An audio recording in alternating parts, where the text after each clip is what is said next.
Hi, this is Isabel Parlett, the Soundbite Shaman, here with another inspirational insight into how smart and complicated business owners can make money in fresh new ways by discovering and delivering the message and the wisdom that's been developed through their life experience.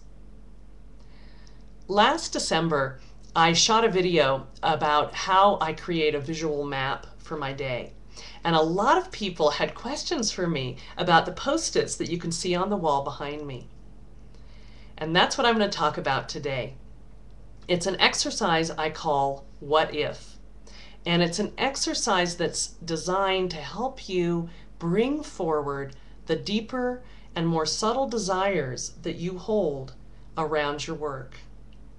You see, one of the key ingredients in making money in ways that are both fulfilling and lucrative is being able to separate the more surface or phantom desires you have around your work and making room to hear that quieter, deeper voice that's going to steer you in the right direction. Last July, I went on a week-long writing retreat. And the first day of the retreat, I realized I didn't know what to write because I didn't really know where I was going with my work and with my business. Although I generally pride myself on being on purpose and on message, I'd had a really tiring year. I had launched a lot of programs and a lot of offers. And while everything I had put out had had some success, none of it had had a level of success that was really satisfying, nor was it profitable enough to really justify the time and the energy that I was putting in. And so I came to that retreat pretty depleted and discouraged. And so I decided that first day, rather than trying to write something conventional, that I would simply sit with the question, what if? What if? And allow myself to start to imagine some new possibilities for my work and for my business. And so I grabbed my very favorite tool in the world, the Post-it, and a Sharpie, and I sat with that question, what if? And I wrote down everything that came to my mind, no matter what it was. What if my work could be easy? What if it was okay to make a lot of money? What if I really claimed leaders as my audience? What if I more fully owned my shaman energy? What if I truly believed that knowing the true spirit of your work would change your life? And as I wrote each idea on a Post-it, I allowed myself to really feel into what that might be like, and just to allow the next thought to come, and the next idea, and the next picture. And I kept going, and I put the Post-its up on the headboard of my bed because that was the only smooth surface in the room, and on top of the glass on the pictures on the walls.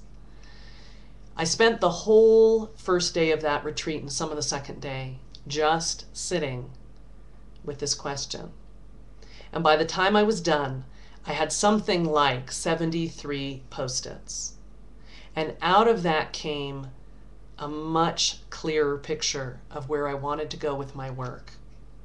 It brought me home to how deeply I loved helping people find the true spirit of their work, helping them find their voice, helping them find clear, simple language to tell people what they were up to.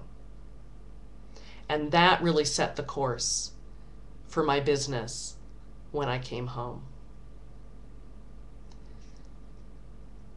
What I believe is that most of us don't spend enough time in the what if to really allow that clear picture to come into focus.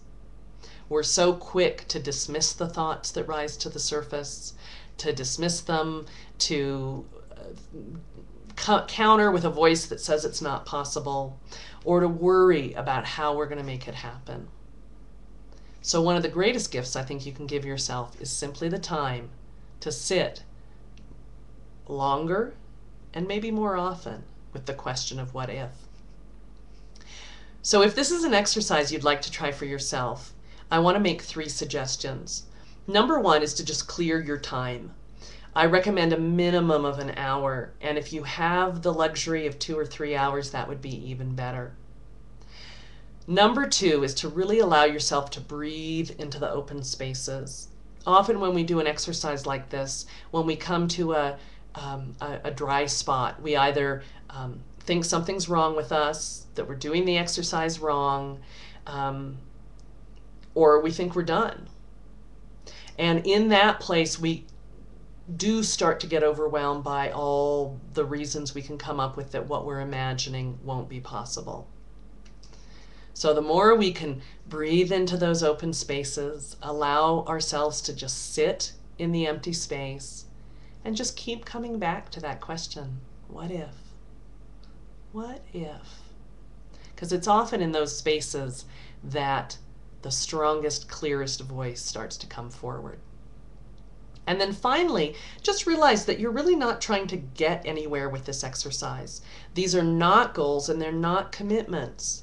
You might write down a what if and then decide, it's not so important, right? What if I made 7 figures next year? And as you sit with that and you try it on, you might go, yeah, it'd be okay, but it's not really what's most important to me. So if you have comments or questions, or if you have your own way to access this space of what if, I'd love for you to share your comments below. Till next time, I want to wish you courage to step out into the world to share your deepest message and the wisdom that your life has brought you.